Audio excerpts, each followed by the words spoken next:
جمیل ساحل ته اقبال شاکر صاحب په دغه شعرونو باندې بلنه ورکوو چې خوی مې د پتنګو په رڼا میینېدم نو زه به ستا په سترګو خامخا میینېدم هم ته به مې جانان یې هم په تا به میینېږم که بیا چېرته پیدا شوم او بیا میینېدم. جمیل ساحل سر صاحب اجازت دی غزل به ووایم چې زه څرنګ لیونی شوم ناکامه څه خبرې زه څرنګ لیونی شوم ناکامه څه خبرې ما څومره ډېر ژړلي دي ماښامه څه خبرې زه څرنګ لیونی شوم ناکامه څه خبرې ما څومره ډېر ژړلي دي ماښامه څه خبرې په تا پسې په کومو کومو لارو یم درغلی ټکرې مې خوړلي ګام په ګامه څه خبرې په تا پسې په کومو کومو لارو یم درغلی ټکرې مې خوړلي ګام په ګامه څه خبرې دا ستا هر یو تهمت ته وړاندې شوی یم دلبره نو څومره سړی وخوري د الزامه څه خبرې دا ستا هر یو تهمت ته وړاندې شوی یم دلبره نو څومره سړی وخوري د الزامه څه خبرې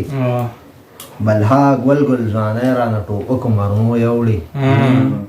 بلها ګل ګل ځوانۍ رانه ټوپکو مرمو یوړي بلها کورونه ړنګ شو قتلیامه څه خبرې معنی یوې دوران ذهن لښکرې پکې هسکه غړۍ ګرځي دوران ذهن لښکرې پکې هسکه غړۍ ګرځي د دې ولس اشنا د فکر خامه څه خبرې دوران ذهن لښکرې پکې هسکه غړۍ ګرځي د دې ولس اشنا د فکر خامه څه خبرې د مینې ابتدا در ناول کړه خندا ورکه له عشقه څه خبرې له انجامه څه خبرې د مینې ابتدا در ناول کړه خندا ورکه له عشقه څه خبرې له انجامه څه خبرې په څومره تیندکونو په تلوار تلوار کې راغلم